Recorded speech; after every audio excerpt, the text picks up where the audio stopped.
अगला प्रश्न है आपका तीसरा नंबर।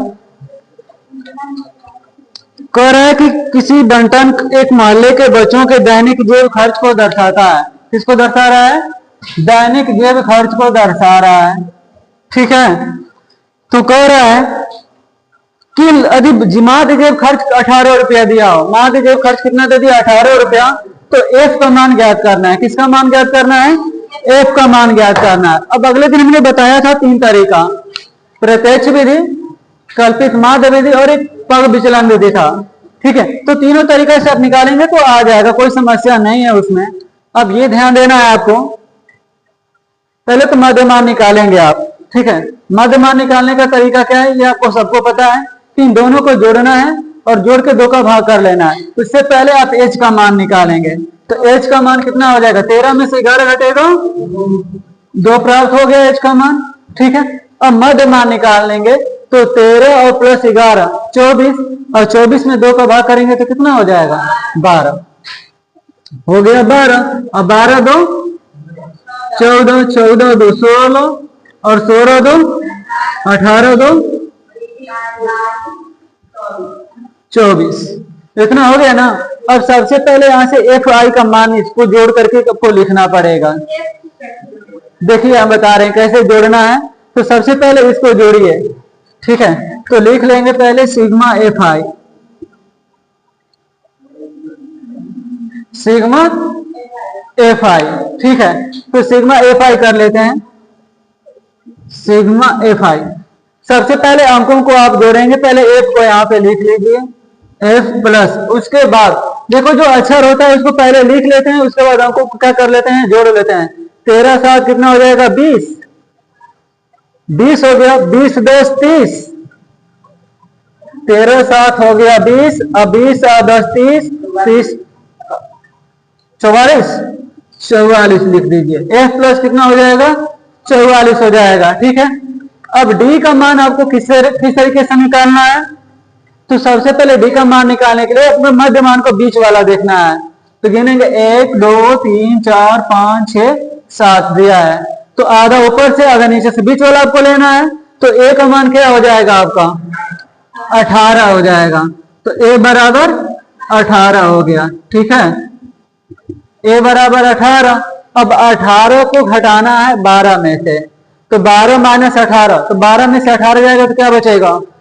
-6 बचेगा, -6 -4 -2 0 2 4 प्राप्त हो गया आपका।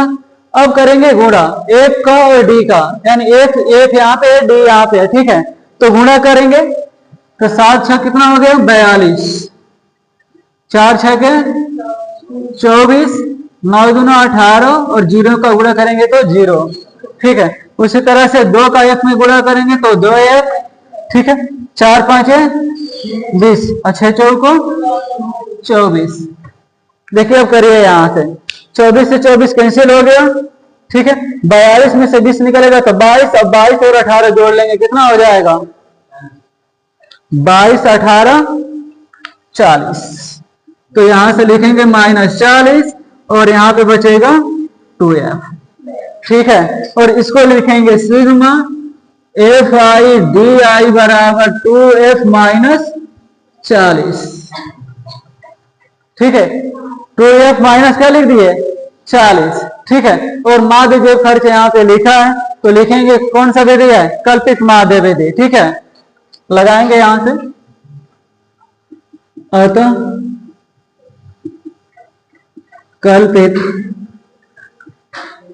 माध्य, तो x बराबर हो जाएगा a plus sigma F I D I बटे में सिग्मा एफ आई। अब x का मान यहाँ पे लिखा है, माध्य, माध्य मतलब x का जो मान है वो, तो माध्य कितना है? 18। a का मान कितना दिया है? 18 दिया हुआ है, तो 18 लिखेंगे plus sigma F I D I का मान क्या दिया? 2f - 40, 2f - 40। हाँ, सिग्मा एफ आई का मान क्या दिया? f प्लस 44 दिया है ना, तो जिसका मान देगा उसके स्थान पर रखेंगे, तो f प्लस 44 है। ठीक है, अब ये प्लस है, इधर जाएगा तो क्या होगा, माइनस होगा। तो यहाँ डायरेक्ट कटा सकते हैं, डायरेक्ट कटा सकते हैं, दोनों तरफ प्लस का चिन्ह है, सेम अंक है तो ठीक है। अब ये भाग इधर जाएगा तो क्या होगा, गुणा हो जाएगा। ठीक है, इसको देख लेते हैं, इसको कर लेते हैं इस तरीके से, पहले रखिए 18 और 18, ये प्लस इधर जाएगा तो माइनस 2f माइनस 40 और f प्लस कितना 44, ये घटेगा तो 0 हो जाएगा 0। तो 2f माइनस 40 बटे में f प्लस 44, ये भाग है, इधर जाएगा तो क्या हो जाएगा, गुणा।